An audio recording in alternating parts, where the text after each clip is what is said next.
What is up, you fucking marks? Pull the MJF there. No, I'm just kidding. What is up? You're the Hardcore Casuals. Welcome back to the podcast. You are all killer, no filler wrestling podcast. And you know what?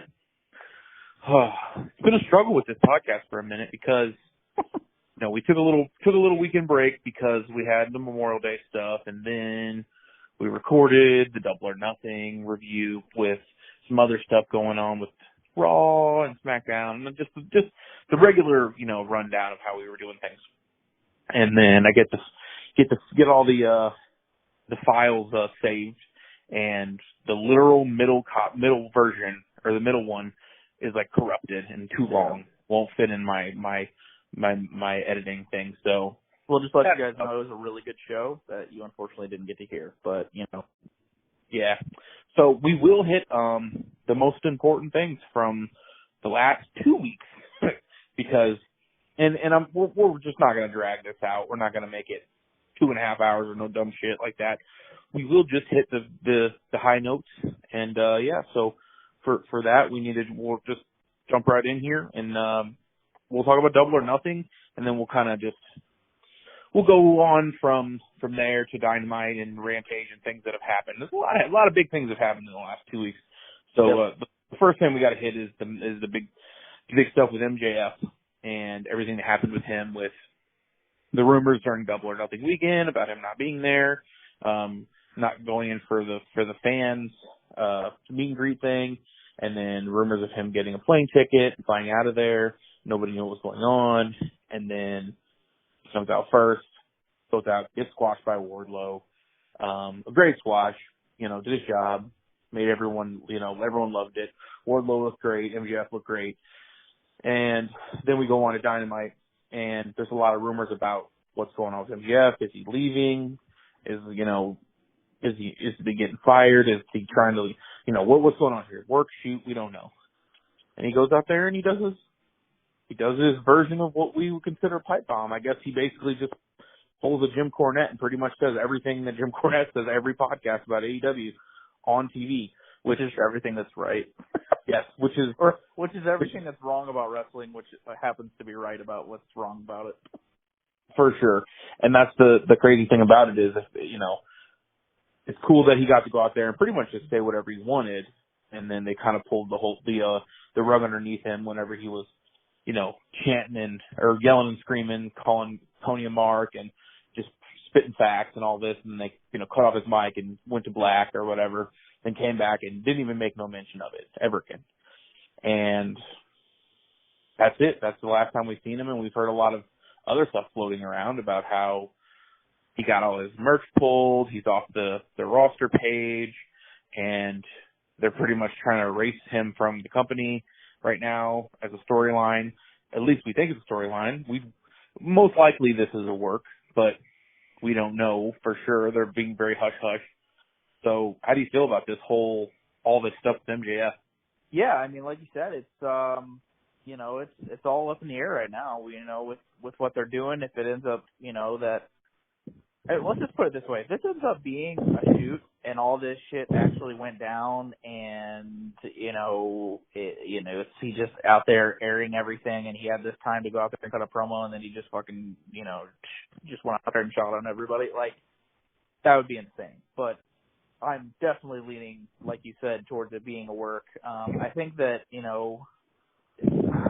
we've been saying it forever. It's like it's time to finally try and really get across something, a big storyline, a big angle, something that could get everybody talking. Like AEW is like just been known for, the great wrestling and, not really having these crazy storylines or really elaborate storylines. And, MJF has been the one that we've always said. It's like he's been carrying his feud. He's been having killer matches. Like his promos are the best in the business. Like everything he does is just been gold. So now if they want to try and wrap a huge elaborate angle around this and really kind of almost do what, they did, back in the day with Punk in WWE, like they could really make this something special. So I'm super excited about it. The promo was fantastic. I mean, it's literally everything he said would, if they were like, hey, go do a shoot promo on AEW and Tony Khan, literally word for word what MJF said. is what we would say. Like it's dead on. So crowd got behind it. It got over really well. It felt like a big deal as soon as he did it. And it felt like an iconic style moment that we're going to look back on. And if they end up capitalizing on it and it is a big piece of work, then man, we're all here and all about it. It's going to be really exciting to see what they end up, doing with this. Yeah, I mean, the only other thing I can, say about this is it's so good. It's so good. And the thing about AEW in general, which, we really are starting to see, and it's very leaking on to television, is like there is an open creative freedom there that's always been there, but it seems like, one of those deals where not everything is good, but then like the stuff that's good is very good. Right. So it's like, it's kind of like one of those things where it's like, maybe we all think that I'm not saying this is true, but maybe it's possible we all just think Tony's this big hypocrite, and he's just a huge mark, and he doesn't know shit about what he's doing. He's just a super fan, and he's got all this money, and he's booking. But what if he just keeps signing all these people, and then he just keeps randomly putting them out on TV, and he's just waiting to see what gets over, or waiting to see, like, if anything actually just takes off. Because then he can just be like, okay, I'm going to take this, and I'm going to take this, and then, like, he's slowly trying to, like, build the ultimate thing, but who knows if that's really going to happen, and maybe he is exactly like we think he is. He's just a super fan wrestling mark that has money. And that's the way he appears to be, Right. Anytime he's on a press conference or interviewed or anything like that, he's a historian of wrestling. He knows so much, and it just is what it is. I'm not trying to go on a tangent about him. We'll talk more about Tony Khan later on, but it's just one of those things, like, he's such a huge fan that it seems like he wants to do his version of, like, Brian Pillman with the MJF. Yeah. Like, he seems like one of those guys that would want to do that. So to me, I'm all about it. This is one of those things, like, okay, even if this guy, with the issue of all that stuff he's saying is bleeding over to your television, it's like a lot of people are, even some hardcore fans are stopping and thinking, you know what? We do love AEW, but this guy really is a mark, and he does not really know what he's doing. He's just he's just letting dudes do whatever they want and having very little, like, control over things that are happening. But maybe we're wrong. We just don't know the behind the scenes. I don't know. But I was just thinking about that earlier today, and I was like, I wonder if there's really a method to his madness, or he really is just a super Mark fan. Maybe we won't know until years down the line when they do the rise and fall of AEW or some dumb shit if WWE buys them or something. See it on Peacock in about 20 years or something. But yeah, the ever evolving story of MJF is very intriguing, and I hope it's not one of those where it very much is a shoot and he's just done, because that is a huge blow to them. It's one of the, like, major drawing points for me right now as a wrestling fan, is to see what he's going to do next. So, next thing I'm going to jump on here too, we're going to run down the Double or Nothing card. We're not going to hit everything. Like, there's just too much to talk about, but I do want to mention just a few of the high points. House of Black versus Death Triangle. Awesome spot fest style match. All these guys are fucking awesome in the ring. This is probably a prelude to what we're going to see if they do a trios tournament, is great trios matches like these.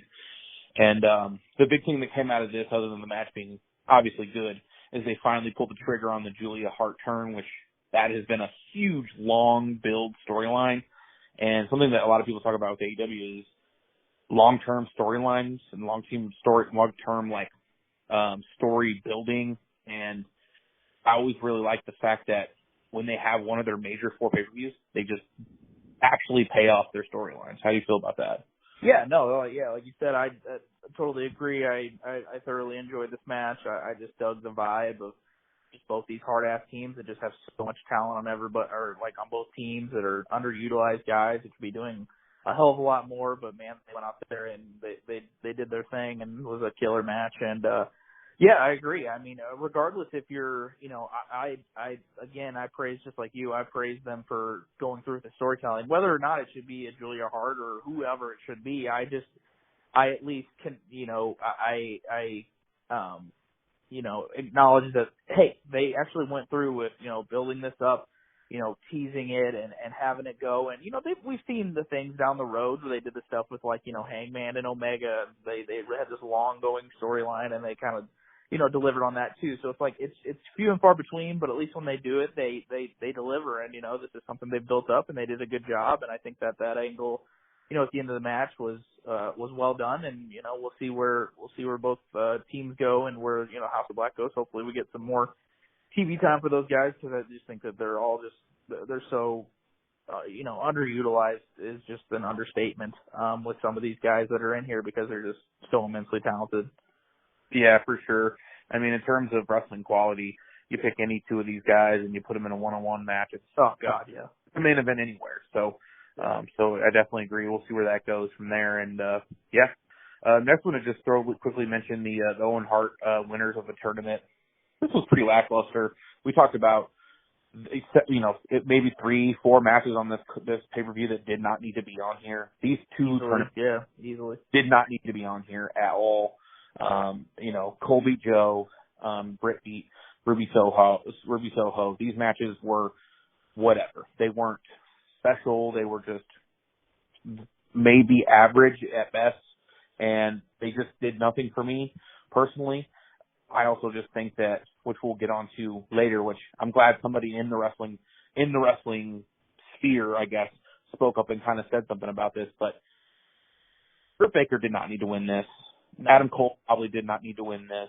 No. This seems like a tournament that they could have built up two young up-and-comers or two people that they want to elevate a little higher. Tony Storm, it could be huge for them, and they could have done somebody else, and maybe Kyle O'Reilly could have won this, or just somebody else, somebody else that's just floundering around that needed it. Right.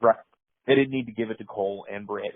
Right. It was just kind of like one of those, like, they're a part of the clique. They're a part of the AEW behind-the-scenes clique, and it just feels like one of those situations where, they wanted to have Cole and Britt, because they're together, be the very first ever Owen tournament winners, So, and you want to quickly mention anything about that? Yeah, fuck that. Yeah. It was so, as soon as I saw Cole win, I'm like, oh, cool, Britt's gonna win. I'm just like, I can't fucking stand. I went from being, two of my favorites to now being two people I literally just like, I'm like, fuck, every time they're on TV, because it's just like, they're just all serving their friends and going out there and fucking, jerking each other off and how great we are. And, we won this tournament because we booked ourselves basically because our buddies are all fucking EVPs and shit. And we can get into Tony's ear and say, hey, I really should be in this. I should win it. Blah, blah, all this shit. Fuck that shit, dude. I literally fast forwarded through all this shit as soon as I saw Cole win. So I could give a shit.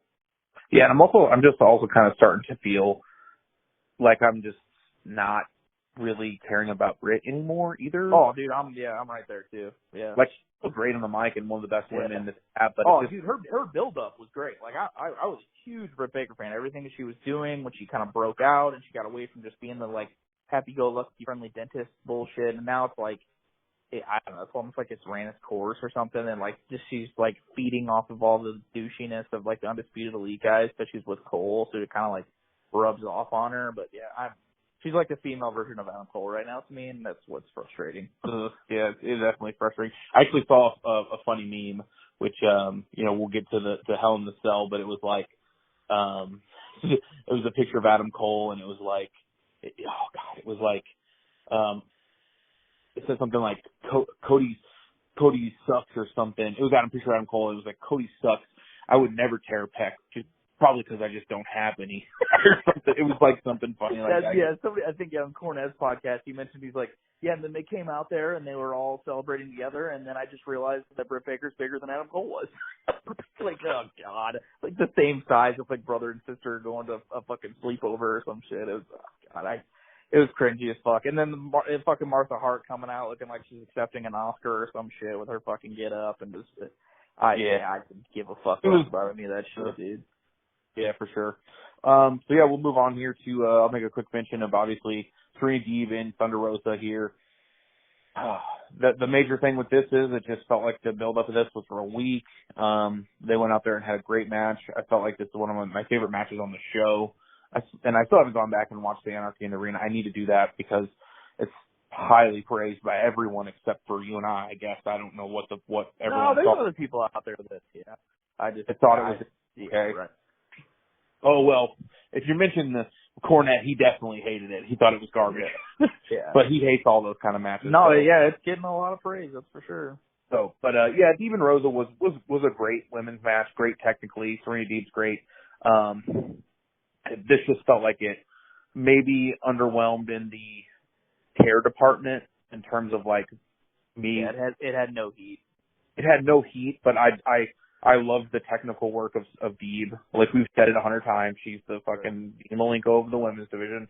Right. So it's like I love seeing her work. So that's just how I feel about that. Got anything you want to mention? No, yeah, I agree. Like I said, yeah, a really well technically worked matchup that just doesn't have any heat. They just don't have the same star quality in their women's division like you see in a WWE, which we'll get to Hell in a Cell, and how just, huge and over the top these characters are and everything, and really portraying it and getting it across and having so much, crowd dynamics and everything. It's just, they went out there and they had a great match, but unfortunately no one gave a shit. Like, so it's unfortunate because, like you said, Deeb is a great technician, a great worker.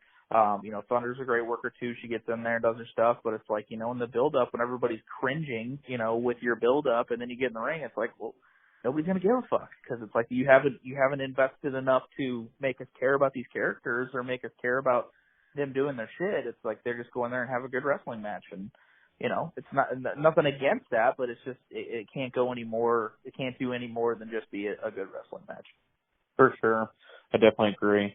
And that after I thought about it more, I think it was one of my favorite matches. It was probably my favorite match of the night, but after I thought about it more, I maybe pulled back a little bit on my feeling on it. I think I just was hyped about the actual match itself, and I just thought maybe there just wasn't a lot of substance to it. It was just a really solid worked match. Yeah, it was a good match. Next we got the Anarchy in the Arena, and this was, like we said, this was basically Stadium Stampede in the arena, except they bladed each other up and did all kinds of crazy spots. And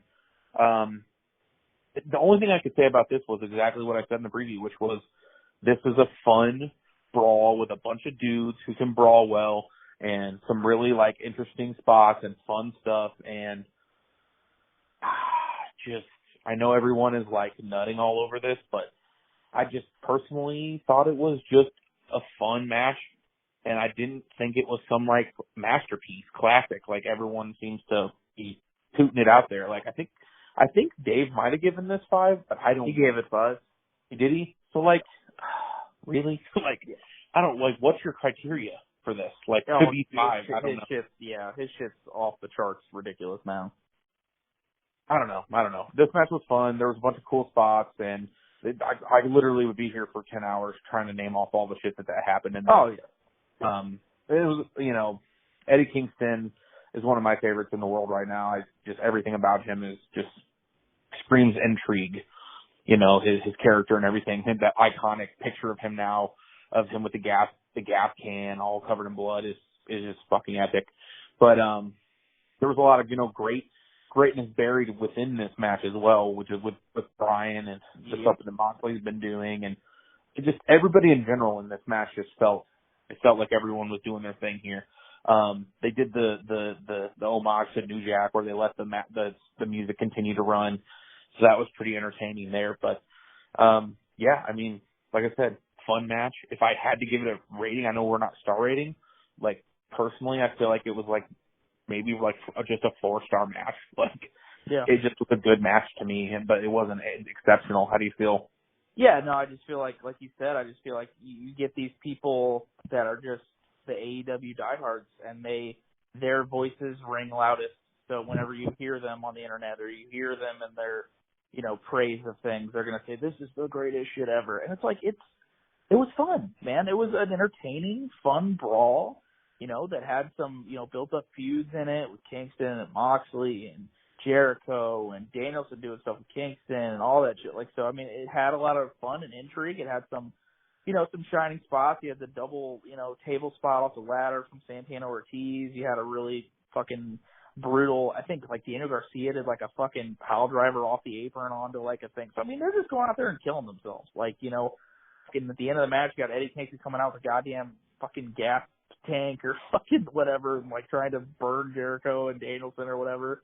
And then you just, have the greatest wrestler in the world, Bryan Danielson, in this fucking slop fest and fucking getting beat and choked out by fucking Hager and Jericho, which I was not a fan of that finish. But, I mean, yeah, it was a fun clusterfucky, like you said. It was like Stadium Stampede in an arena. Like, it's nothing that we haven't seen before. It's not like this fucking huge built-up fucking blood feud that has this thing that's been going on for years and years, and finally the clash. And it's like, no, it's like the fucking the fucking Blackpool Combat Club guys literally just got added to this fucking Kingston Jericho feud like the week before this pay-per-view because they needed somebody to make it 5-on-5. So they're like, oh yeah, Moxley and Danielson aren't doing anything, so let's just throw these guys in there. But it was fun. I just think that people are overhyping the shit out of it, and, it's just kind of how it goes sometimes. People, get all fucking giddy after they see something, and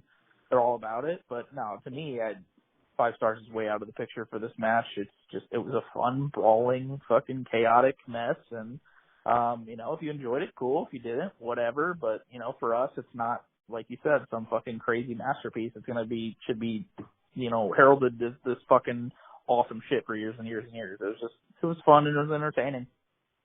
Yeah, I definitely agree with that. But we'll see where it goes from there. Obviously, we went on to Dynamite. We find out that they're going to do Blood and Guts, which they were going to do in St. Louis, which is our hometown, but they decided to do it in Detroit because the fucking arena's bigger. Yeah. So we get yet another time St. Louis gets fucked over.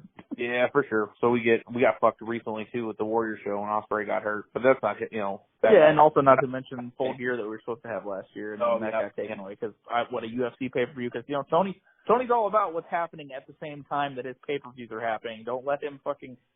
He's already got the numbers crunched. He's got shit figured out. He knows what time fucking goddamn Sports Center comes on, and then what time this championship game comes on, and all this shit. Jesus Christ.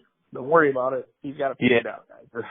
So, I mean, we'll see. But we get Jericho versus Santana or Ortiz in a hair match, which I don't think we're going to attend. I don't think we're going to attend Dynamite. Probably not. I don't know.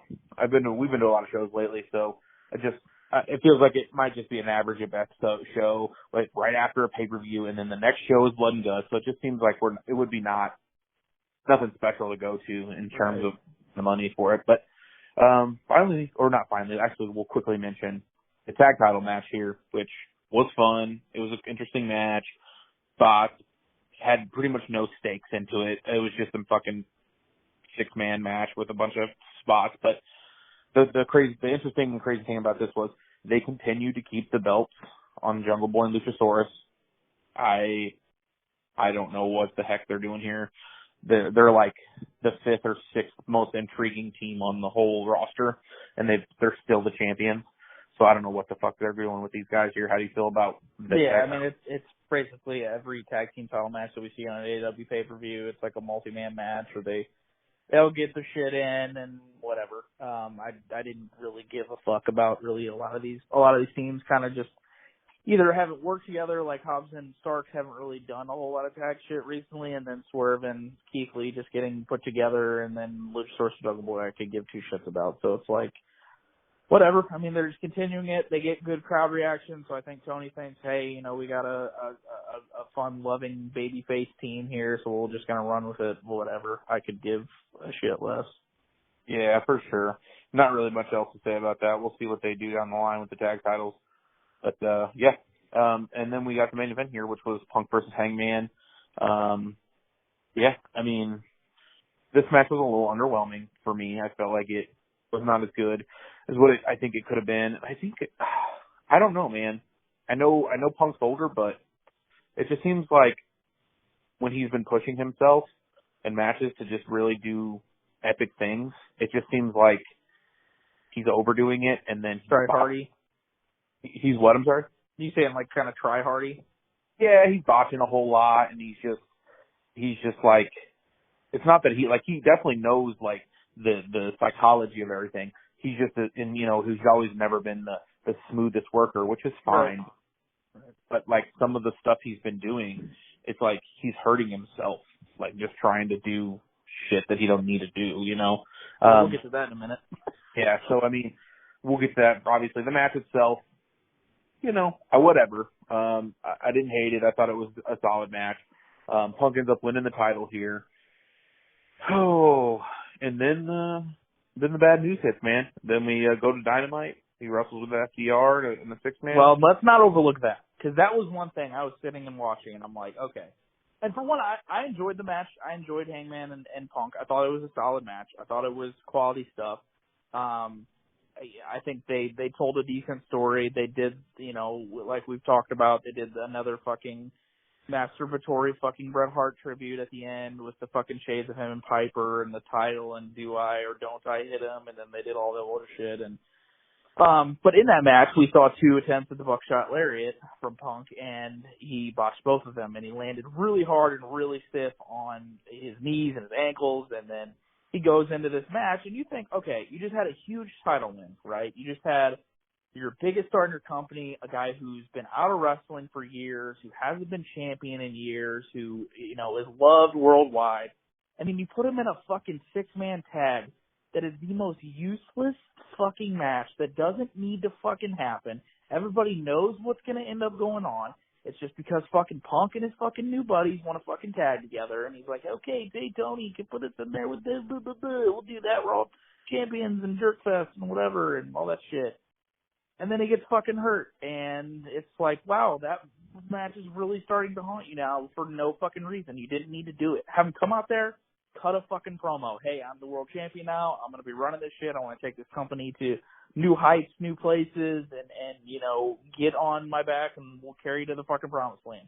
What the fuck ever. That's what you can do. You could have Tanahashi come out like they ended up doing and fucking run with that. But having these useless matches, and we said it before, Brian was working on like a fucking dark or some shit. It's like you're risking these guys that have mileage on their career and have tons of, injury history and shit, and you're just putting them in matches that they don't need to fucking be in. And it's a case right here where they got snake bit, and, now they have a huge problem on their hands, and they lost their top star. And I just felt like that match was completely useless on Dynamite and didn't need to happen. Yeah, no, I agree. But I also think that they wanted to look real good with the network execs. I think they wanted to, the new merger, the Warner Media people that were there. I think they just wanted to like show their whole the flavor of what was AEW as a company, and I think Punk being in a match was something that Punk probably wanted to do, but also at the same time. I guarantee it was a Punk call. I guarantee it was, especially with how the match was with him and his fucking buddies, and he loves FTR, so he's like, oh, I'm going to do this cool fucking tag match. It's just like, I don't know. It's just coming off of a title win, and like you could just go straight into like building up the next thing. You could have him cut a promo. Like you don't have the match is unnecessary. You don't have to have him fucking work a goddamn title match after you just had a fucking 25-minute match the night before. What does this match fucking matter for? You don't need it. Like it's just wrestling for the sake of wrestling, and shit like this can happen. Yeah, I agree. It's unfortunate, and I saw a lot of people joking about when he did the crowd dive. That's when he hurt his leg, which who knows? I mean, we don't know the exact spot, but it just sucks that it happened. We really haven't even mentioned a lot with the after that Tanahashi came out. And it's just like, okay, Punk and Tanahashi, all right. But I mean, arguably the biggest, other than Okada, probably the biggest Japanese name in the last 15 or 20 years in terms of Japanese wrestling. Against Punk, it was be a big main event, and then now it's not going to happen, and we have to basically mention, they have a new plan and it's set up here. Punk's still the champion. They're going to have an interim champion, and it's Moxley is going to face the winner of a battle royal next week, and in the main event, whoever wins that's going to face the winner of Tanahashi versus Goto. So it's like they completely changed everything up. So my money is on Tanahashi versus Moxley. I think that's what's going to happen, unless Brian gets in there, which we'll get to him too. I think I would like to see Brian. but I think they might actually have a match set up for him. I think that possibly Brian and Sabre Jr. are going to have a match. He's been mentioning. Brian's a little bit banged up too, right? And that's and that's what I was going to mention here soon was basically there's several guys that are hurt, and we'll get to that. Yeah. But I just wanted to mention the interim championship and what their plan is. We'll see. We don't know who's going to be in the Battle Royal, but we'll get to it and we'll find out and we'll see and see what happens with that there and see what they plan to do with that. You got anything you quickly want to say about that? Yeah, I mean, my hope is that it's Danielson and Tanahashi.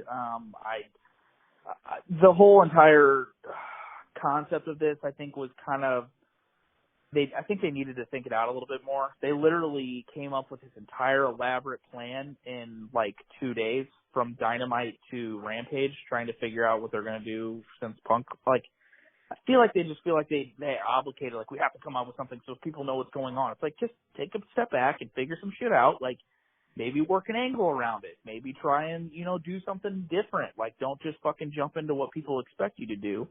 And also, why the fuck does why is Tanahashi or Goto even having an opportunity for a championship? They don't have fucking been around at all. Like, what the fuck are those guys doing? Like, I wouldn't have done it this way. I would probably have just had 2 AEW competitors going for the title, have either a tournament or have whoever wins the Battle Royal face Moxley at Forbidden Door for the title.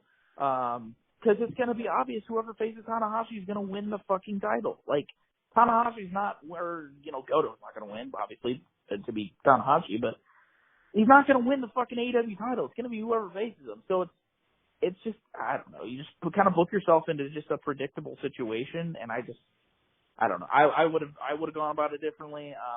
Doing Moxley at first, I'm like, why the fuck is Moxley in there? But then they talked about the whole rankings, and Tony can fucking try to run circles around his ideas and say, oh, this is the reason because he beat this, and these are tag matches, and he did. It was more impressive, I guess. I don't really know. Like, okay.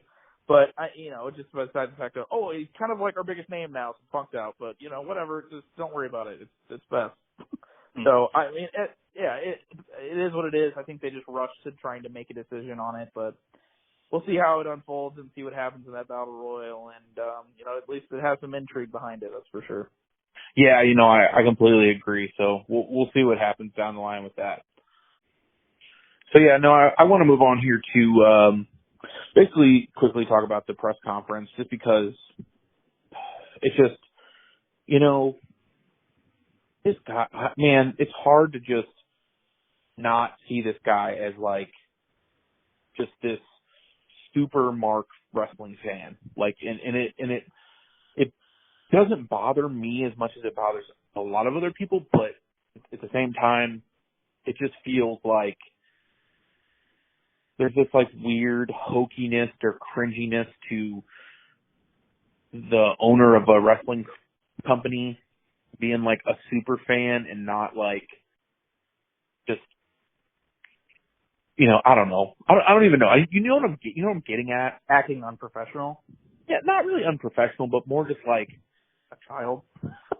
Yes, it just seems like I'm not trying it to be like have him be professional like Vince, but just be like, just it just seems like he's all fan first, and what he would think would be like the coolest for the fans, instead of like he obviously he's a smart guy because he went to school, he's made a lot of money, he's got degrees and all this shit. He's not a dumb guy, and he's had a good business plan, and he knows statistics, and I just don't think he's one of those. He's a big dummy, but it just seems like he lets his emotions just completely. It's like he doesn't. It's like and I don't like want to make this a WWE versus AEW thing because I absolutely hate that. I think it's fucking bullshit.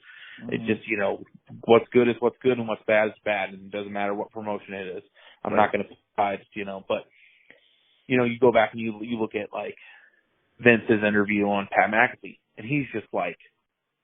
He literally is just a stone cold fucking gargoyle. Like he doesn't like show emotion.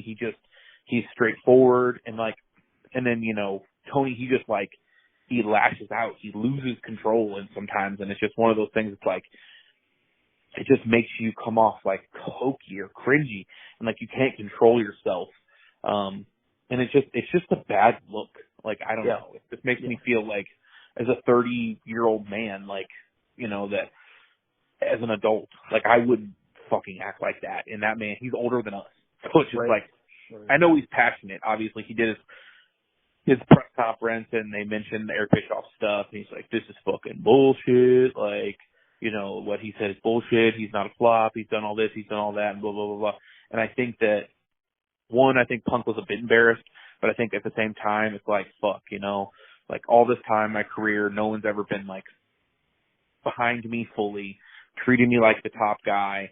And like, this guy's got my back 100%. He's not like Vince. He's not like anybody else. So even if this guy, you know, he's a mark and he's a super fan, he's like got my back and he's like gonna fucking go to bat for me, which I felt like that was cool of him. But just the way that whole situation was handled for the press conference, it just made me feel like, gosh, it just is so hokey. Like, it just came off so cringy. You can go about supporting him in a lot more or less childish manner and a lot more or less marky, cringy manner. Like, you can go out there and you can defend your guy. That's totally cool. And by the way, just the main issue that this all came off of is just that he can't take fucking criticism. Like, he can't. Everything that it's like he's a fucking millennial that you can't fucking get a point across. Like, everything you say, they have to be right about. It's like, dude, like, it's an opinion. Like, he doesn't have to he goes in there and he says something and then he fucking goes nuclear on anybody that says anything otherwise. Like, he's cutting fucking promos on goddamn fans on Twitter, like, that have questions about shit. Like, well, why is this? And I'm like, just like how we were mentioning earlier about the, you know, Moxley being the number one contender or whatever, and people are, and then he's got this whole paragraph long thing on some random fucking Joe Schmo on Twitter. Like, why? Just, like, worry about your shit. Like, worry about the fact that you have all this talent on your roster and it's like really not working, where you can't figure out what you're doing right and all this kind of shit, and like, you know, numbers aren't going up, they're just stagnant, and like they're not going, like, okay, like, I get you want to defend your guys, but goddamn, man, like, just act like a fucking adult. Don't act like this fucking smarmy fucking child that doesn't get his way and he's got to fucking get his point across. Like, it was just the whole entire time you watch that video clip, just watch Punk. It's so fucking hilarious to watch Punk during this video clip because he's like, what the fuck? Jesus, like, when your wrestler and your talent that you have signed has to fucking calm you down and stop talking about the shit you're talking about, like, that's, I mean, it is what it is. It's just cringy, and he does come off like a super fan fucking marky guy. And in the beginning, that was cool. You know, that was one of those things where, like, hey, this is cool. He's one of us. You know, he's a super fan that's watched it for years and years and years. Like, he's going to have, you know, his finger on the pulse of what we want. And now it's like, okay, like, the honeymoon phase is over. Now let's just try and act like we know what the fuck we're doing here and, you know, act like you've been there and stop acting like a fucking child because, you know, you have a company to run and everything you're doing is not fucking rainbow sunshines and fucking candy canes and shit. Like, there's shit that you need to work on and there's shit that you need to make better and, you know, take the criticism and run with it. You know, it's not like everybody else that's bringing this shit out doesn't have doesn't have any sort of backing behind it. Like, when it's fucking an Eric Bischoff and what he did, you know, with WCW, and now, you know, all the AEW diehards are like, oh god, he fucking burned WCW to the ground, which, you know, that's a whole entire other conversation. I think that's wrong. But, you know, all these people, they have huge backgrounds in major wrestling shit and getting shit over and fucking heat and building characters and building storylines and stuff. It's like, take that shit and run with it. Okay, well, they have this issue. Okay, there's something obviously we need to work on, so let's look at that instead of taking it like so offensively and like a fucking child. It does come off just so cringy, and it's, oh god, something else. It goes back to, like, he's not a personality on the TV screens, but he is a personality in wrestling, and it's one of those things. It's like, we don't want to see a nerdy, geeky, like, super fan guy. Right. Just it doesn't look good for your company. It doesn't. He comes because off that's a niche part of your crowd. Like, whether or not it's a bulk majority of your crowd, it's a niche part of the overall wrestling fan base that if anybody with a goddamn brain, or like, if I showed for instance, like my dad. My dad has watched wrestling, for years, casually, on and on. He'll know his shit every now and then. But like, if I sat him down and said, "Watch this press conference of this fucking guy talking about this shit," he would laugh his fucking ass off and be like, "This guy is a fucking child. Like, he's a fucking child." Like, and that's what a majority of people come off. And then you have the fucking people, that'll come in and defend it. They're like, "Well, he's defending his guy. He's got passion. He's got so much passion about it." It's like, yeah, but God damn, you see this motherfucker? Like, he's coked out of his brain and he's fucking going off the deep end. Like, God damn, man. It's just like, rein your shit in, compose yourself, run your fucking company, be a super fan, but use it in your fucking company to build your shit up better. Like, don't display it out to the public because it's not a good image on your company. I agree. So yeah, we'll leave that in the dark for now, and the next time we'll probably mention it is the next time he does some wild stuff at a press conference. I'm sure we'll cover that again, because even though it's it is what it is, it's still interesting and kind of hilarious to talk about. So, but what we're gonna talk about next is not hilarious, and it's interesting, but it's not hilarious. It actually sucks, and it sucks hard. Definitely for wrestling fans during the summer with all the injuries going on. I mean, currently we got Daniel Bryan, I don't know why I call him Daniel Bryan. That was a fucking. You just had a JR moment. That's all right. It's a JR moment. Bryan Danielson, Adam Cole, Jeff Hardy, Scorpio Sky. These are all names that I've just heard recently are dealing with injuries, nagging injuries that could keep them out for a while. On top of Kenny Omega being out, it's been out for a couple months now.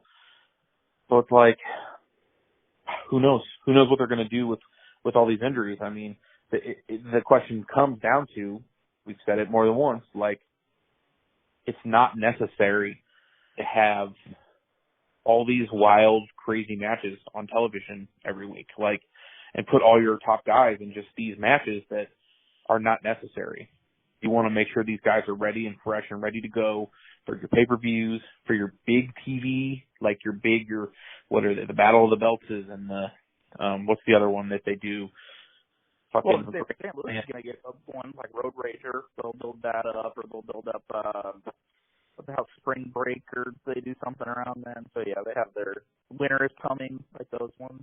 Yeah, like their TV specials. So it's like, if you want to keep guys fresh for those, that's fine. If you want to have matches, do the 6-mans and the tag matches, and go out there and work a 10-minute match, and you don't got to go out there and go for 25 minutes and put on a 4.5, 5-star match. Like, we don't have to have that every week.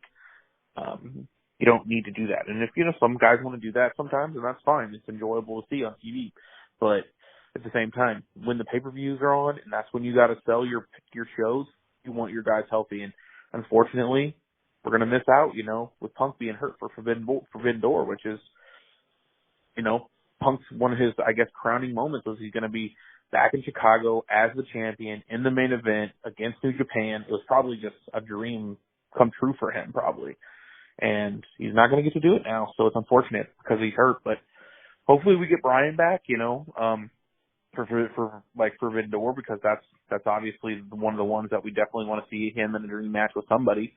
Some of these other guys, Cole, even though, we're not the biggest fan, he can still go out there and have a good match if it precedes him.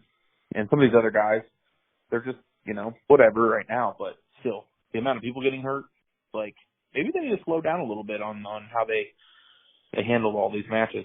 Anything else you want to add to that? Yeah, I mean, I think this is kind of almost like it's like a final nail in the coffin type of deal. Maybe this mentality of how they've been running some of their shows. I mean, we saw after, Darby and Hardy had that crazy ass fucking car crash, and Jeff came out, and then at the pay-per-view, he looks very not himself. He looked like he was banged up. He looked like he was beat up, and he's only been doing these style of matches for 25 fucking years now. So yeah, that shit's gonna add up. And when you're doing it on free TV, and you're not making people pay to see it, and you're at least getting something out of it. I mean, granted, ratings and shit, but I mean, you look at a name that we talked about, one of the best talents in all of wrestling right now, MJF.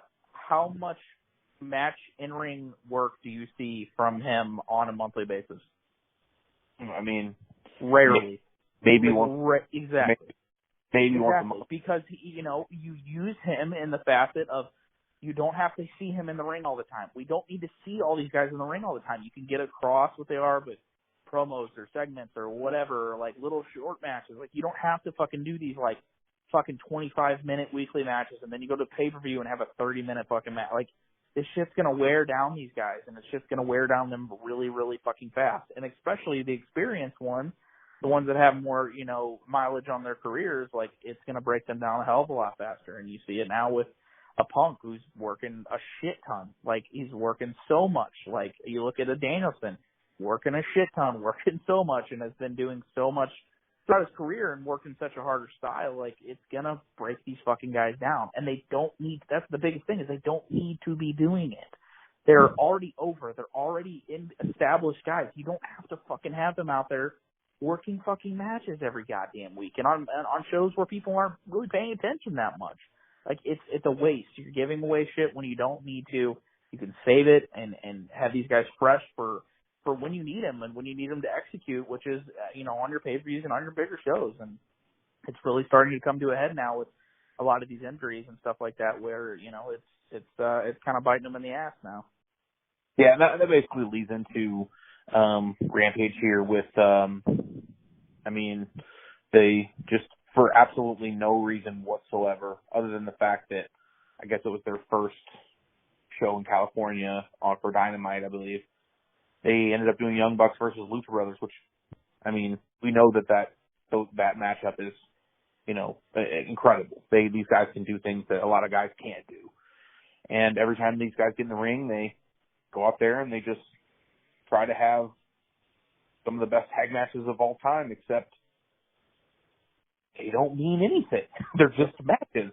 They're just, if you're trying to create this legacy of the Young Bucks and Lucha Brothers just having the incredible matches together, and, you know, string of matches, that's fine, but there was no, they didn't like show any like callbacks to their other matches or do like a highlight package of like this time when they met each other, the Young Bucks won, and this time they met, Lucha Brothers won, and then Lucha Brothers won in the cage. It's like, this is just a match, just to go out there and those guys just do moves and that's it. And they just do the greatest hits, and it's a good match. It's good and it's fun, and if we were there live, we would have enjoyed it a lot. But it just doesn't mean anything. It's just a useless match that's just there, and I don't know. How do you feel about these matches, the tag matches? No, yeah, I saw it on paper, and I'm like, oh, okay. I didn't watch it. I fast-forwarded right through it. Like, I don't care. It doesn't matter.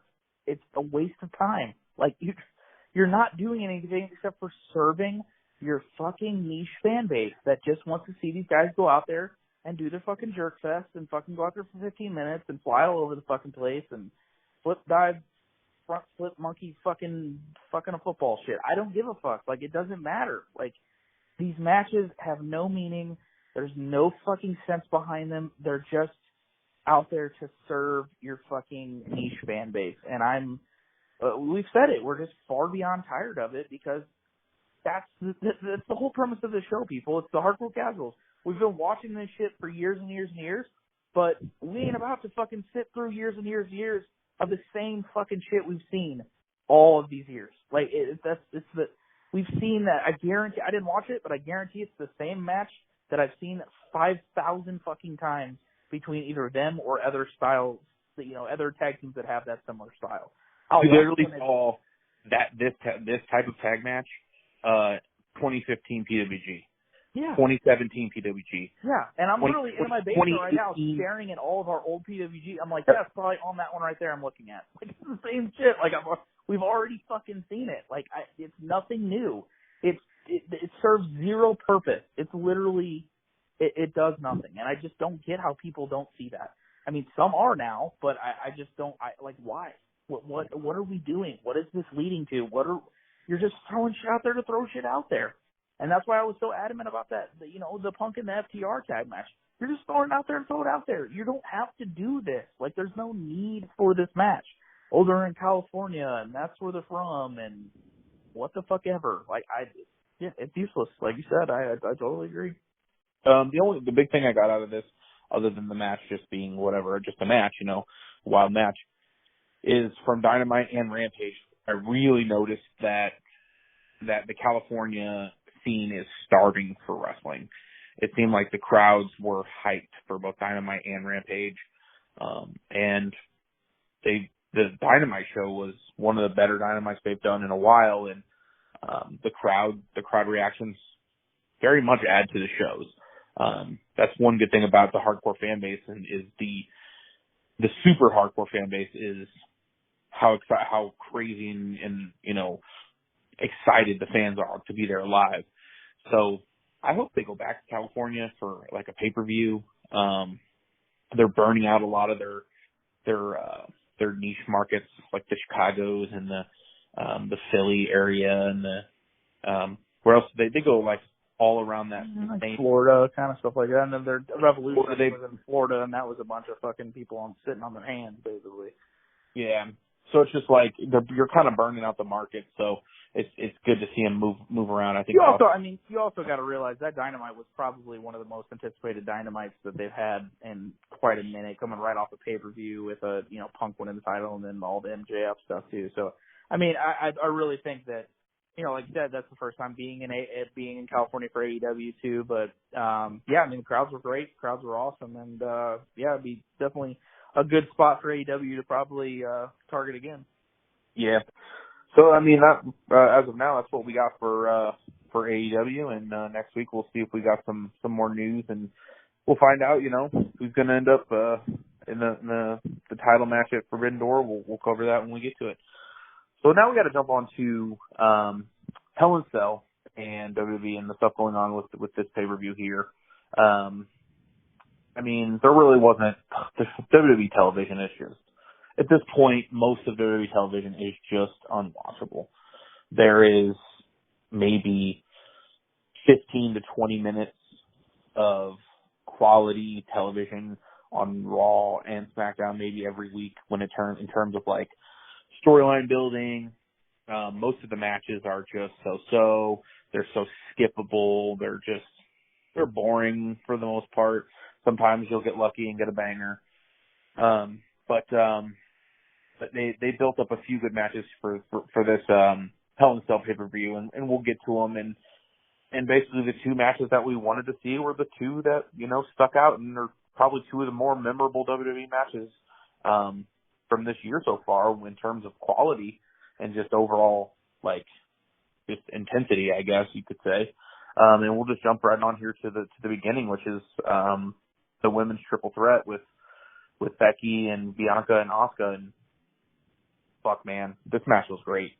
This was such a good match. This was literally every time the last 4-minute stretch of this match, I just kept thinking to myself, this match hasn't ended yet. Not in a bad way, just like in a holy shit. They're literally letting them just go out here and just get it. Try to have one of the best triple threat women matches ever. And in my mind, I literally can't seem to think of a WWE women's triple threat match. There's been a few. But I can't seem to think of one that has been this good. I know they had the one in Saudi Arabia that was really good. The only one that came to mind I actually saw live was WrestleMania 32. Was I think Charlotte, Sasha, and Becky, which was by far the best match on that show. But I think this match was. This one blew that one out of the water. At least in my personal opinion. I think they did the one in Saudi Arabia, which was. I think it was it Bianca? Who was it? Bianca's, Becky, and somebody else. There was another that one. Yeah, I don't remember that one. There was a triple threat. I feel like that was really good. Was it a triple threat or was it a singles match? It might have been. I can't fucking remember. It may have been a singles, but yeah, the only one that came to mind for me was that one from WrestleMania, which was definitely the best match on that show. But yeah, this match was far better than that one. And yeah, I mean, this was what I would hope it. I was hoping it'd be. You got 3 complete professionals in there right now. Bianca is literally just so incredible as a women's wrestler. She is just bar none the best worker probably in the women's division. I mean, I know there's a lot of good women wrestlers, but in terms of understanding wrestling, understanding spots, understanding everything that goes into, facials and star appearance and athletic and all the things that she can do that a lot of other women can't do, on top of being in there with two absolute veterans with Asuka and Becky. Yeah, I mean, there's just nothing else other than this is one of my favorite matches of the year so far. I mean, it's probably my favorite women's match of the year. I was a big fan of the Deeb match, the Serena Deeb and Thunder Rosa match, and then I saw this one and I was like, this one's like really a lot better. So, so yeah, I mean, how do you feel about this? Oh yeah, this is, like I talked about with that, about the AEW women, this had, man, I just can't say enough about the presentation level and the effort they put in WWE's women's division. It just is like, they're so much more intriguing characters than the men are. Like, it's just like when they all came out, they all felt like three different, like, movie characters. Like, they're just, like, so larger than life. Like, Becky coming out in her new presentation, which is fucking great. Asuka's always had a cool presentation and look. Bianca, and, like, the whole entire vibe, like, they all just came off like three complete individuals and completely different than each other, and they go in there and they just mesh and meld so fucking well together and just have such great chemistry. It goes, without saying how fucking great Becky has been in this latest run, getting away from the man character. She's just a complete pro in the ring. Asuka is just, we could talk about Asuka all day and the great shit that she's always done and how we've always wanted her to do even more so, even more than what she normally does, because she's just so fucking great. And I literally don't even think that people have really even seen the full potential of what Asuka can really do. Because I think that she just constantly gets used in these matches and gets to just like go in there and kind of orchestrate and get things together, and like she's just like the veteran of a lot of these matches because she's done so much in Japan, and then she comes in there and she's just like makes everything work that she does. All the matches are just fucking great, and like you said, Bianca is just a fucking specimen, man. She's like, cut from the same cloth as like a Charlotte, of like just an athletic fucking specimen that goes in there and hits all her spots so fucking crisp and so fucking clean. It can work with anybody and I literally never seen her really fuck up shit. Like, she just always is like, she has so many spots in this where she's doing those like reverse fucking backflips off the fucking corners and all the different spots she does with, using her hair and all the crazy shit she does with that, but working a lot better on, like you said, her facials. And I think Becky is obviously the best when it comes to that right now. And just all three of these, I mean, I just really bought into just like their whole entire dynamics of their characters and the largeness of them. The crowd was nuclear for this. It's like, I just remember us sitting and, like 10 or so years ago, like sitting through these fucking little 2-star fucking 5-minute Kelly fucking Eve Torres fucking matches and shit. And we're just like, God, these matches are just piss breaks and they're always going to be piss breaks. And now it's like, God, I can't miss a women's match when it comes to the WWE now. It's like, it's so great. It just goes without saying how great they've just built this fucking division up, man. They just are the stars carrying this fucking company. And this match was fucking killer, man. This is like literally one of my favorite matches of the year. By far my favorite women's match of the year, behind or right in front of a match that, was at WrestleMania with Becky and Bianca. So I mean, it goes without saying, they just hit fucking everything out of the park with these women's matches, and they're so fucking great. And we still have such great talent that's not even in there right now. You look at, Charlotte out getting married, and then you got Bayley who's still out too. So I mean, and then obviously Sasha and Naomi, everything that's going on with them right now. So I mean, these ladies are carrying it. They fucking killed it in this match, and it's amazing that they had, these two bookend matches on this fucking show really carried this show. But goddamn, this was a fucking hell of an opener, and really, I mean, honestly, one of the best women's matches in recent history that I can think of, let alone in wrestling, but 100% for WWE. This is some fucking great shit. Yeah, for sure. I definitely agree with that there.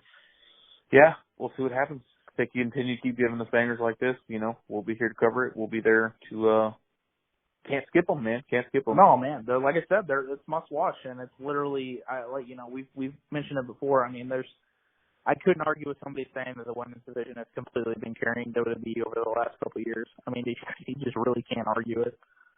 For sure. Yeah, so we're not going to cover everything with Hell in a Cell. Most of this was skippable. I didn't even watch all of it. the only matches I watched was the triple threat. I watched the Judgment Day match and then the main event. I'll just quickly talk about the Judgment Day match. Yeah, I mean, the match itself was okay. It was fine. They did some cool spots in it. Maybe was thinking that they were gonna add a new member or do something with that, but they didn't do that here. Judgment Day gets a win here. Do gotta mention, I think that the get up that they got Rhea in is actually a lot better than what she was wearing. I feel like maybe just me personally, that her get ups before made her come off a little more butch and more manly.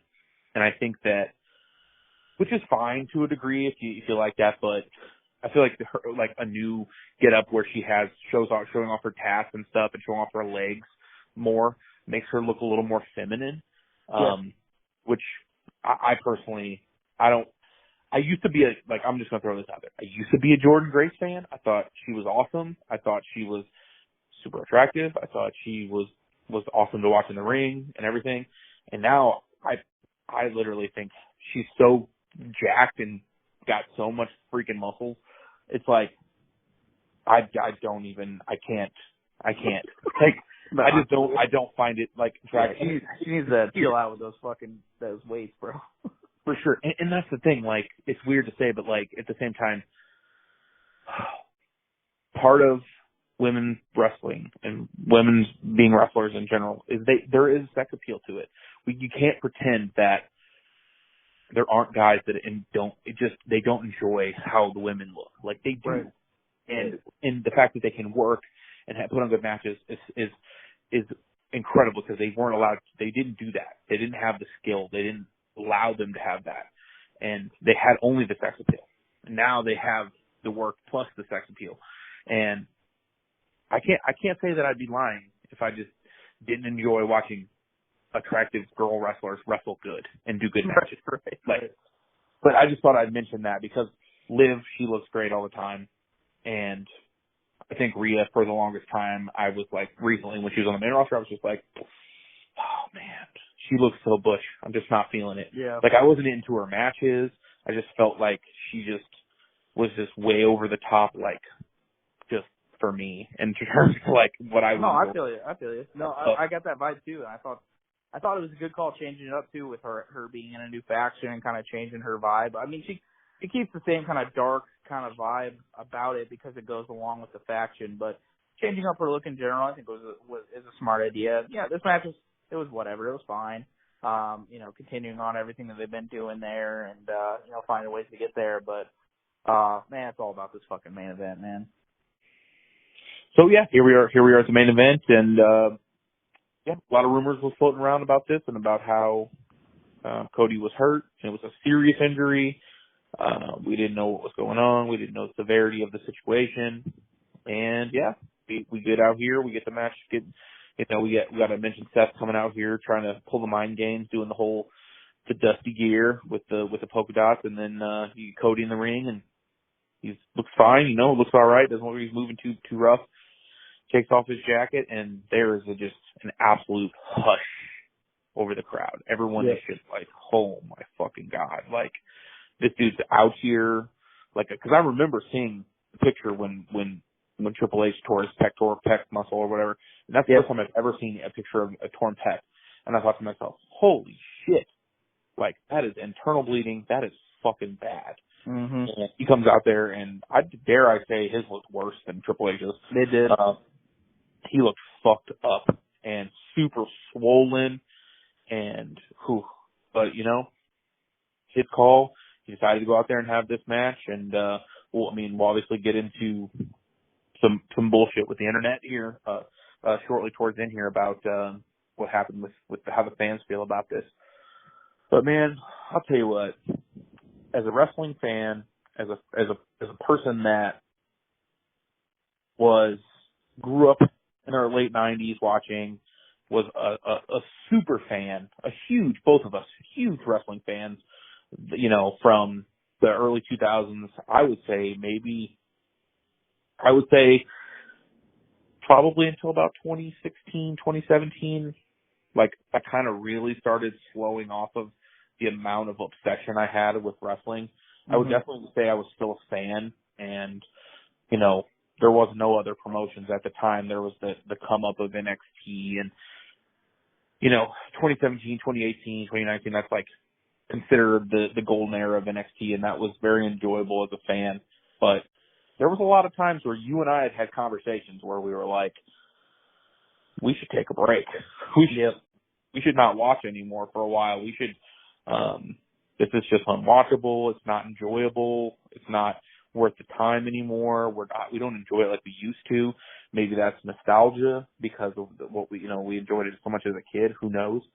But as a wrestling fan, these kind of moments here, this kind of match, these are the kind of things that make people like you and I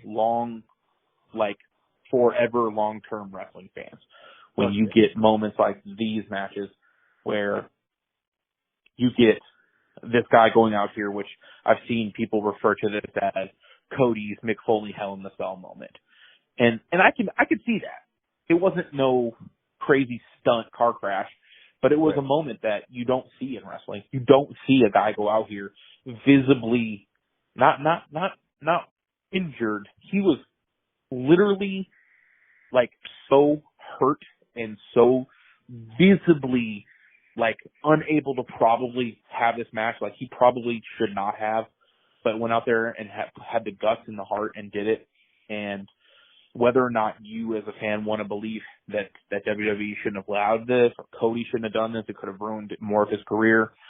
Fuck you, dude. I don't give a shit. Because this kind of match here is what we live for as fans. And it's those kind of matches that just make you feel something. Whether you felt disgust because he was doing this, you felt disgust because of the bruising, you wanted to cheer for him, you wanted to see him succeed. I think the biggest thing for me with this is this felt like a telling of a Rocky story. Yeah. Where, like, you know, Rocky was hurt and he went into this match and his, you know, people thought that, you know, he had no chance of winning this because he was hurt, and getting behind the fans and all this and you know, Cody or Seth being a great heel and doing everything he has to do to make himself the bad guy, and Cody being the ultimate babyface. And it's just a great story, a great match, and you just feel it. You feel it. It's like one of those moments when you're watching and you're just like, you don't get these moments very often anymore.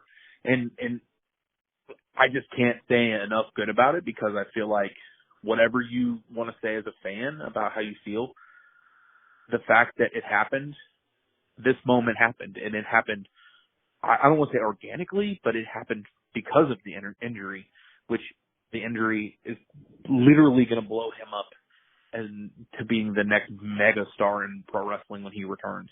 Yeah. So, man, drop your knowledge. How you feel about it? Yeah, man. I totally agree with everything, man. This was, like you said, man, this is just a moment. This is one that we're going to look back on. This is one that we're going to always remember, and it's one of those all-time classic spots. And, I mean, a lot of people are like, man, that's crazy to say at this moment in time, but fuck me. Like, dude, like you said, man, it just makes you feel like you think back to, it's not even a story, man. It just plays out right in front of you. Like, it's there. Like, it's evident. Like, you see it. Like, I'm watching half of this match thinking, like, God damn, this motherfucker is doing this right now? Like, that you, not to the extent to where, like, you know, you see the guys go out there and they, you know, sell a fucking injury and they wrap their fucking shit up, and we're supposed to, you know, kayfabe believe they're all, like, there's no fucking kayfabe in any of this shit. The motherfucker tore his goddamn pec off his fucking bone and is in there working a fucking match. Like, holy shit. Like, you're thinking like the fucking Michael Jordan, like, flu game when he went out there and fucking scored all those fucking points and fucking won the game, or fucking, I remember Kurt Schilling having the fucking bloody sock and shit. Like, all these, like, iconic, like, sports moments, and like you said, the Rocky vibes. Like, man, it's just a natural story of a guy that's beaten up and fucking gonna just gut it out and just pour his heart and soul out into this fucking match and deliver for the fans, because I don't care, you love him or hate him, I don't know if you can find anybody that has more of a passion for this business right now than Cody Rhodes. Like, I don't know a lot of guys that would, like, he got Vince McMahon to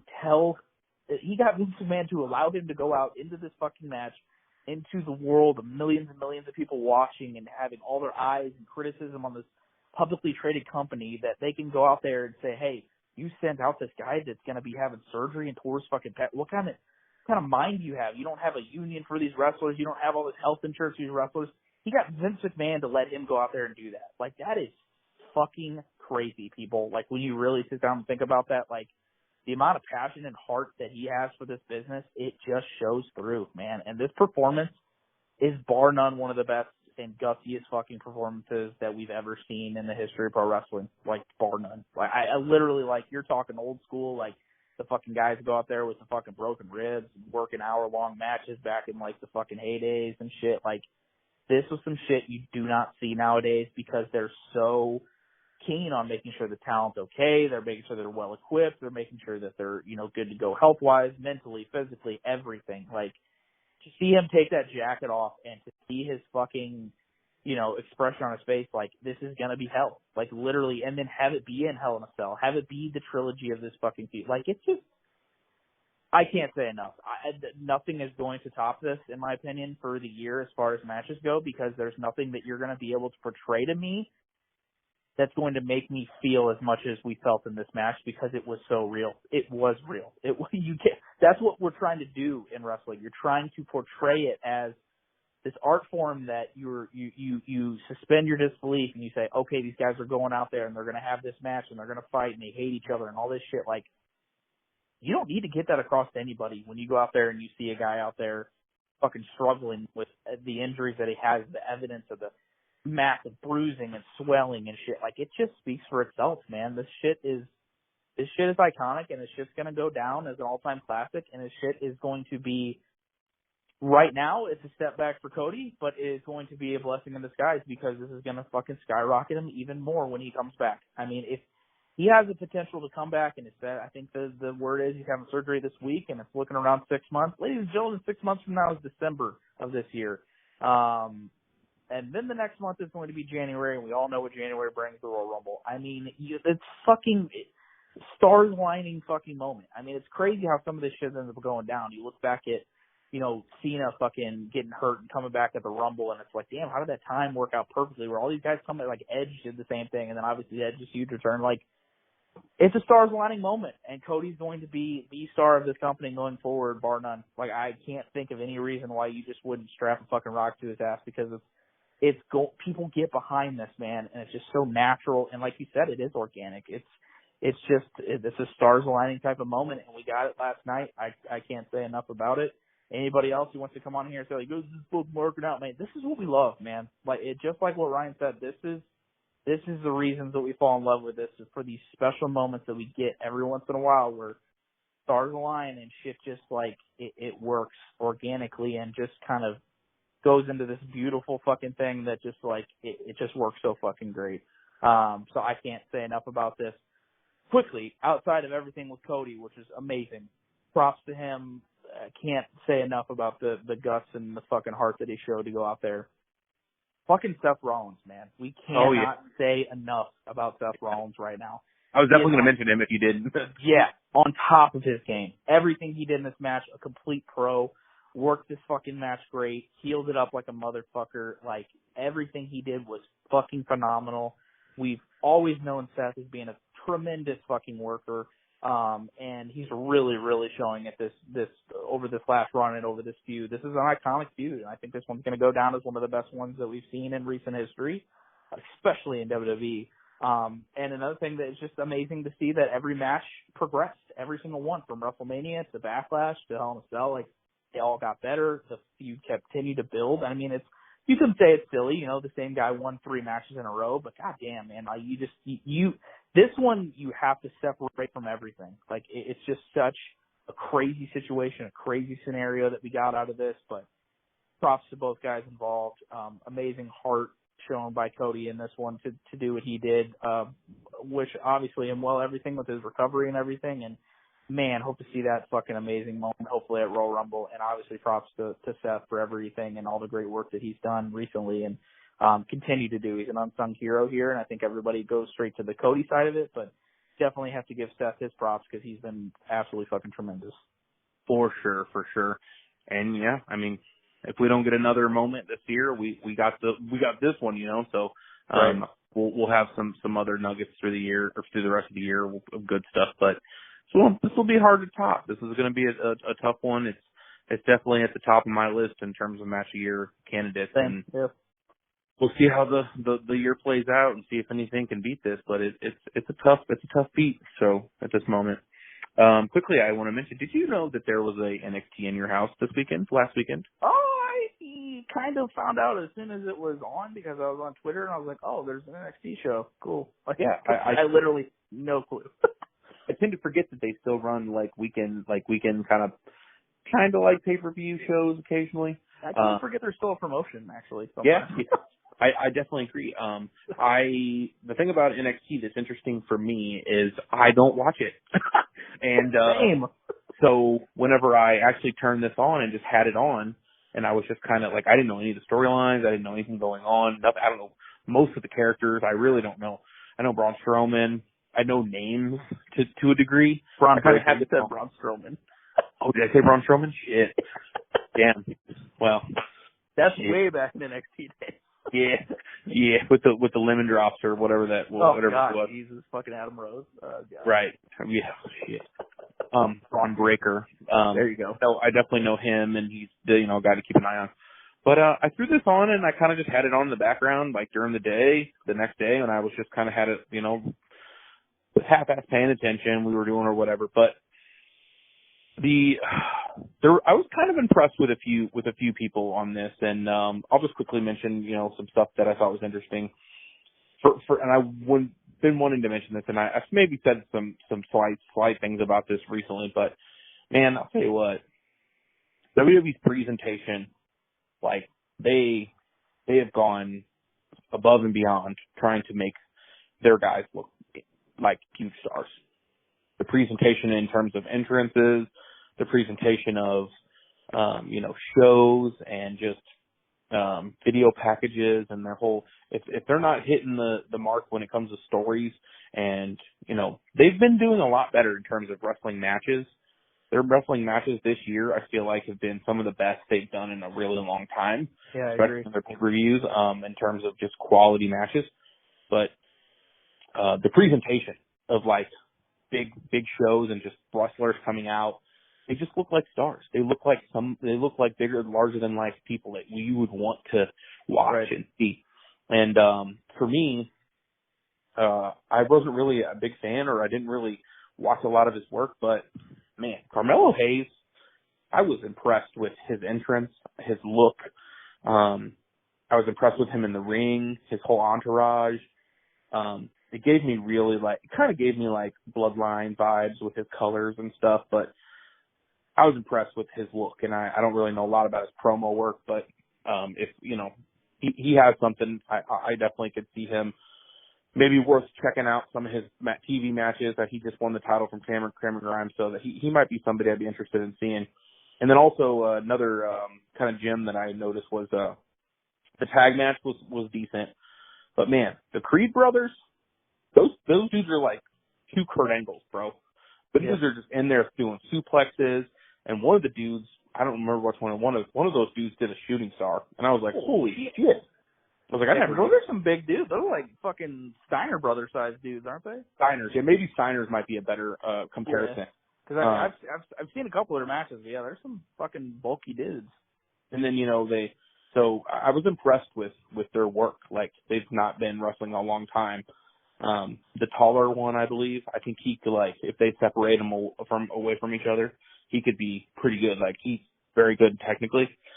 And then just in terms of quality matches, they were decent. They're not, NXT level like they used to be, but Braun Breaker is still obviously the top guy there.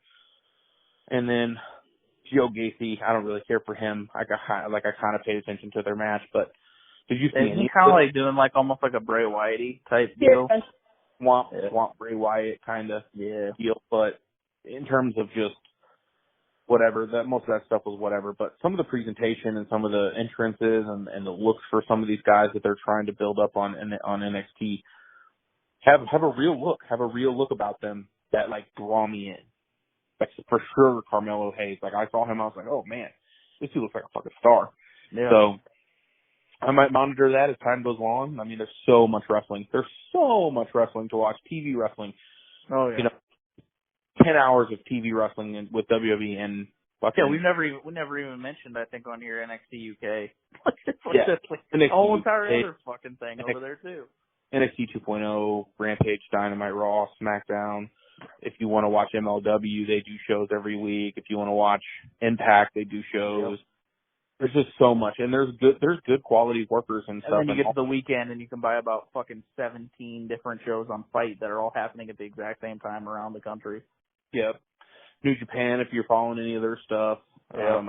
I've been seeing a lot of stuff about Noah and a lot of their stuff they've been doing. Mm-hmm. But I haven't really, there's just so much to watch, and I can't dedicate the time.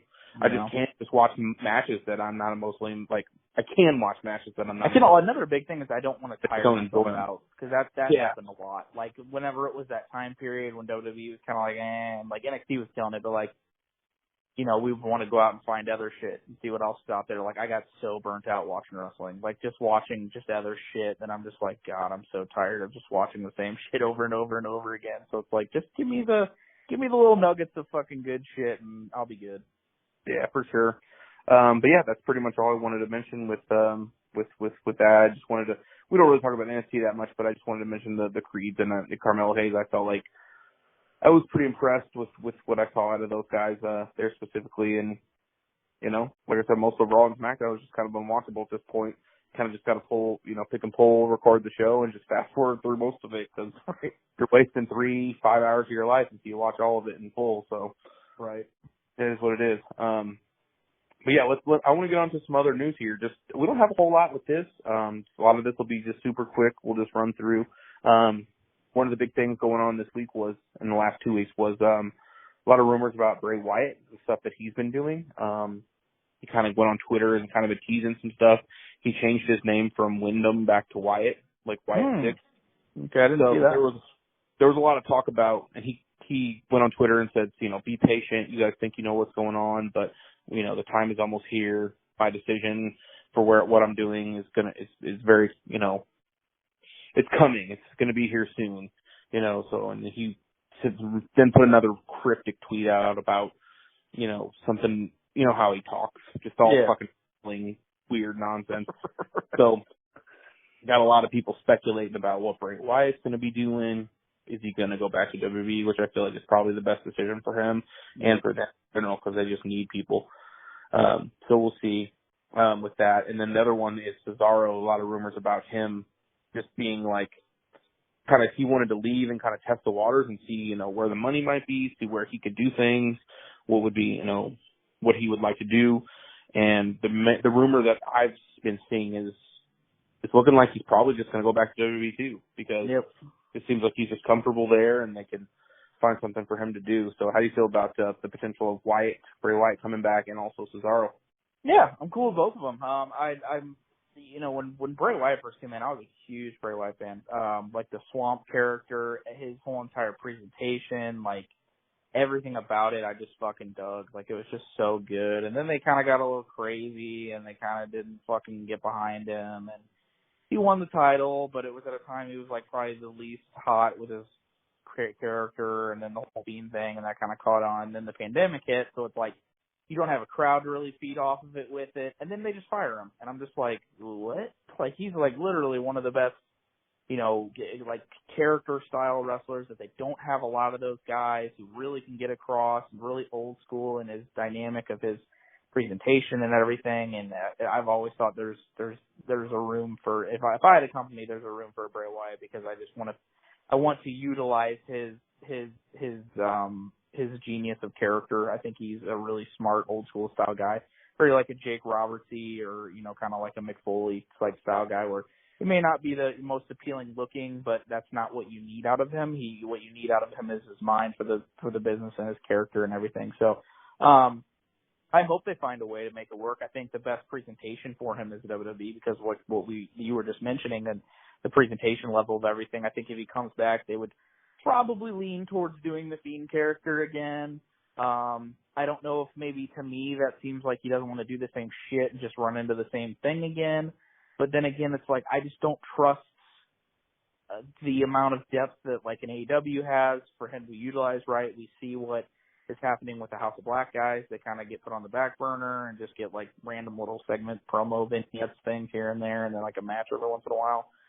So I don't trust that he would, because he's not coming off a really hot run. So it's like he's been gone for a while. So he's not coming in with heat from a previous company. Like they're going to utilize him like how Cole was or, Brian was or something like that. Like it would take some time for the crowd to get back behind him and stuff. So I think the best utilization would be for him to go back to WWE. They, like you said, I think they can use a character like that. They can use a talent like that back in WWE.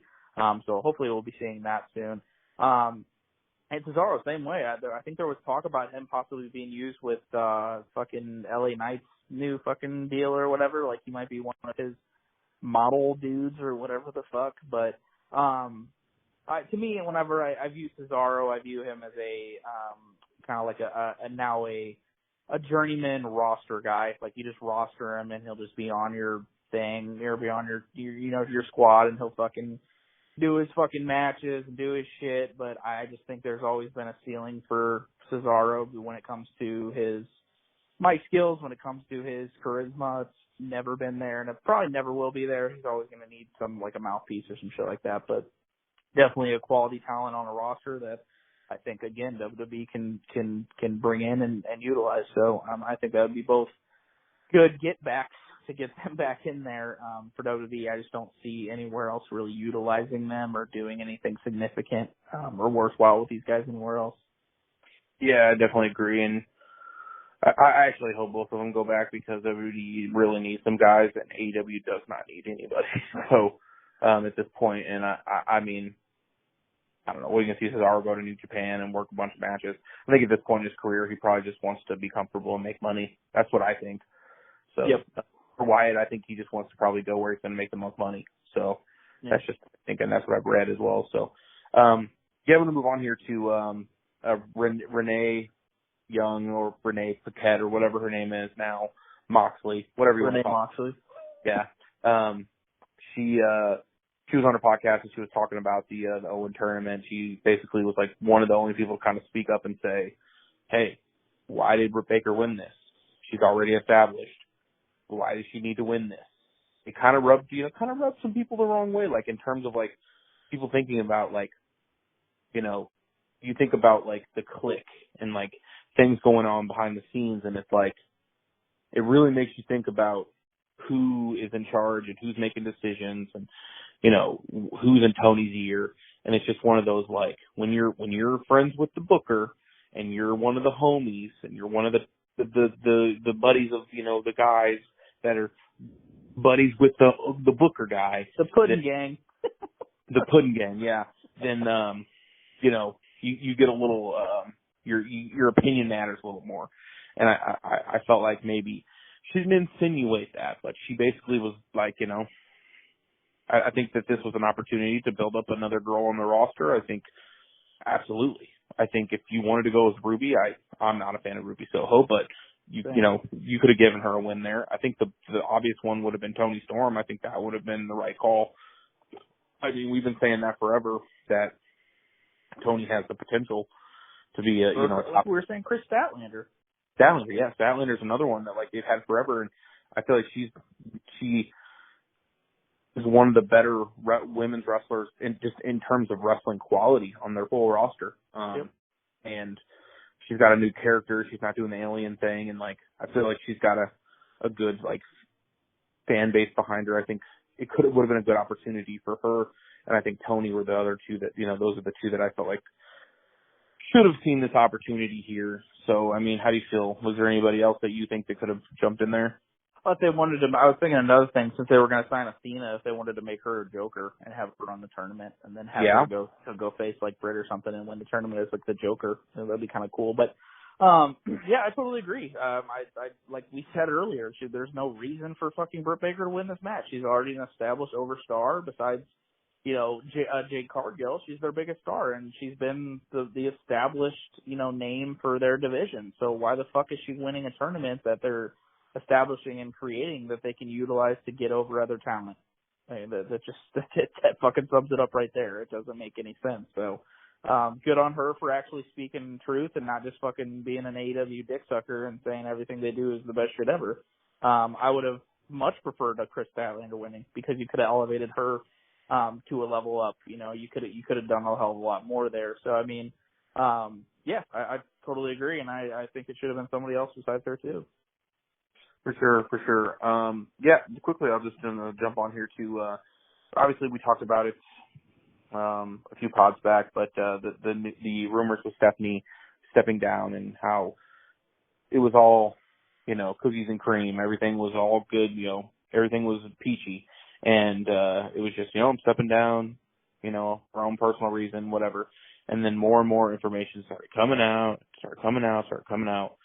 And I believe it was a business magazine or website that reported that she was fired, actually, and that Vince was, like, the one who kind of pulled the trigger. Apparently, she took over a couple of years back, some job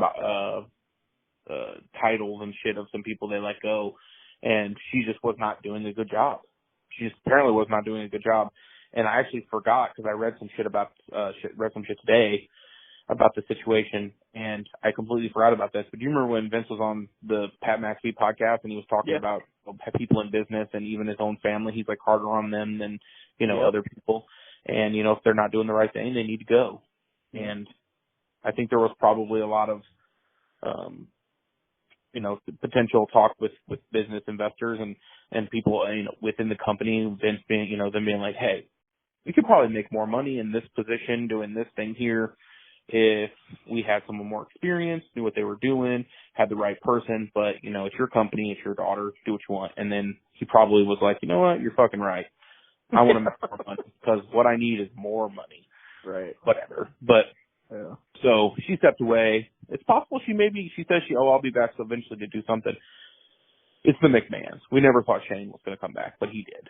Right. So, Shane could be gone for 2 years and he might be back again. So who knows if, Steph comes back or not, but it's just interesting to think that Vince is like, it just makes me like think, man, he's so money hungry that he's just going to fire his own kid. He's like, have somebody in there that's going to make more money for him. So it's just wild to me. Anything you want to say about that? Yeah, I mean, you could look at it either way. I mean, you could look at it as like, oh, he hired his kids or whatever. And then of course he did. And they're like, oh, he fired his kid. He's such a fucking ruthless piece of shit. Like, people will find a way to. Oh yeah.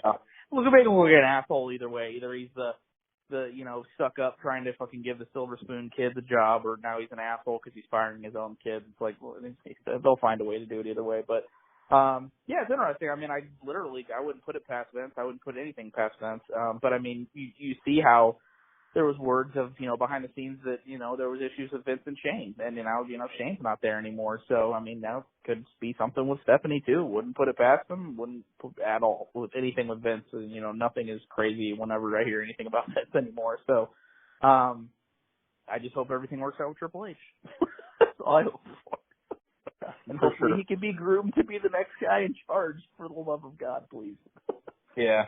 I feel like Triple H is one of those guys that has like the right amount of what he wants for guys in the ring, and the right amount of like what is like the what's the word I'm thinking of, like the outside kind of like the presentation and the storylines and stuff like that. Right. He has an idea, he knows. Yeah, to me, he has a grip on both sides. He has a grip on the business side behind the scenes, and he has a grip on the on-screen side of things. He has a good grip on both sides, where I think Stephanie was probably more doing stuff behind the scenes and maybe thinking like, man, this is, I'm just been doing the same shit or whatever, so maybe she's been not taking it serious, and Vince is like, okay, we just need to get the fuck out of here then. But yeah, I just think that, like you said, Tripp just has just a sense, man. He's likes all the fucking games, man. He's a student of the game. He's got it all down, and he has for years and years and years. So hopefully that ends up evolving into maybe something down the road where he gets back into some sort of control of something on screen because, you know, like we saw instead with NXT, and just fucking that golden era was all his brainchild. So, yeah. For sure. So, yeah, the final thing we're talking about here is something kind of added on at the last minute. But so because of the stuff that went down with Cody and all the torn pec, man,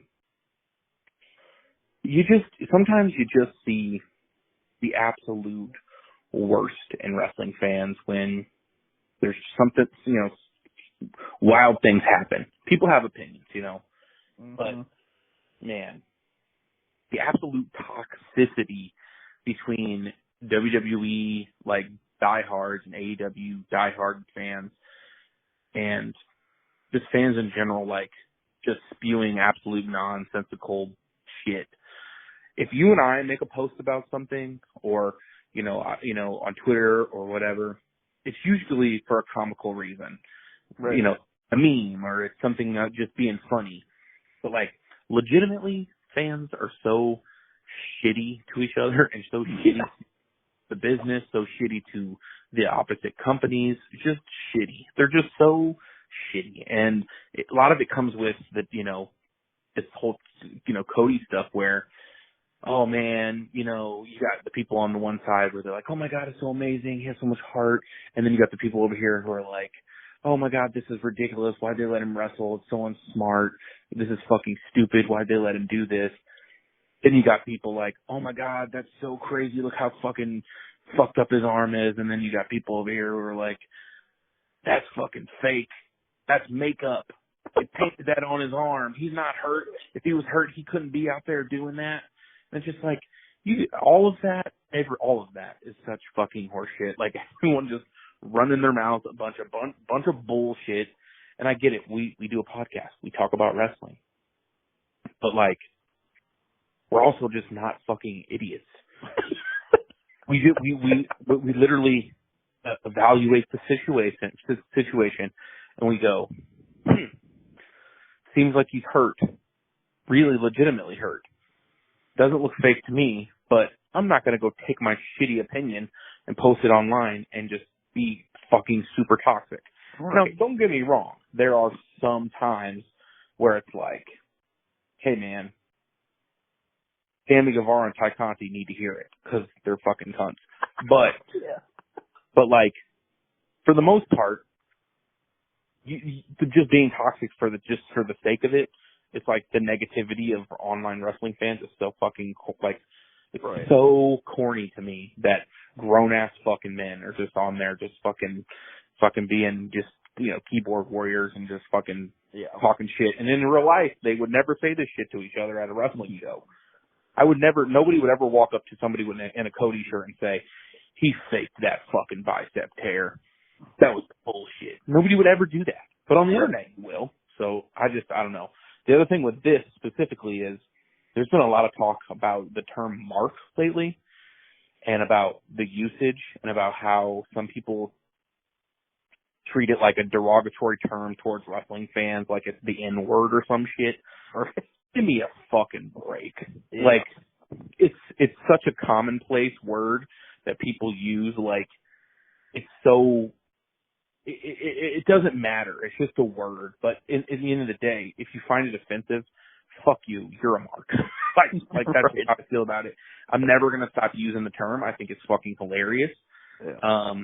And yeah, I mean, what else can you say? How do you feel about toxic fans and marks, people being marks and stuff? Totally agree. It all stems, I think a lot of it nowadays stems from the AEW versus WWE mentality, which, like we said, is just fucking stupid. Like, if it was our mission statement, something's shitty, we're going to shit on it. Something's good, we're going to praise it. Like, that's just is what it is. It's no agenda, no hidden fucking thing. Like, I don't give a fuck what company it comes from. Like, we've seen, there was this one dude on Twitter who's like a super AEW dick sucker who was like praising everything about Cody and everything they did in AEW and like the fucking moonsault and all this shit and the fucking flaming table. And then like literally the same thing, like style thing happened, and like he mentioned about the Hell in a Cell, and he was like, this is just uncalled for. This is a terrible decision. You should have never did this. What kind of thought did he put into this to put him against his body and all this shit? It's just like, these fucking people are so hypocritical and like just fuck off. Like, dude, just fuck those people, man. Like, they're just, like, they have no life.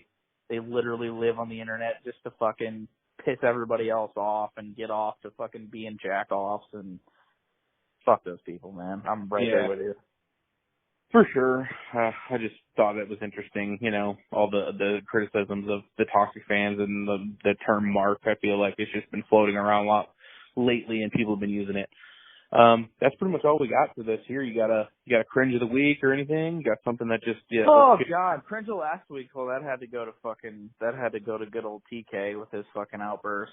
Coke rage, his fucking Coke rage, road rage moment. But no, man, I just lasting impressions, just the fucking big props to Cody. I think we're gonna be talking about this for a really long time, and it just goes without saying, I think people just kind of like want to put it into wrestling terms. They want to like try to say like, well, they did this and they should have booked this, and it's just like, man, just give the dude props for fucking just being a man and fucking just putting his balls on the table and being like, I'm gonna fucking go put my fucking career on the line to entertain these fucking.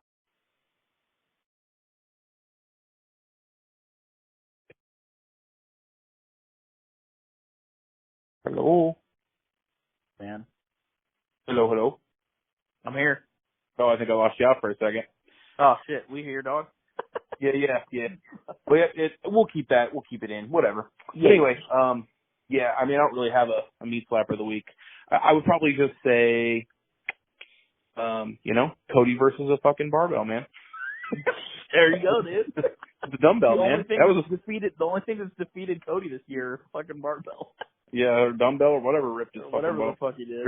Ripped all the meat off. Yeah. Well, that's all we got for you guys here. We are the Hardcore Casuals, the all killer, no filler wrestling podcast. Let us know what you guys think. Like, subscribe, throw some comments down in the boxes below. Let us know how you feel about this wrestling shit going on. And we are out of here, guys. Later.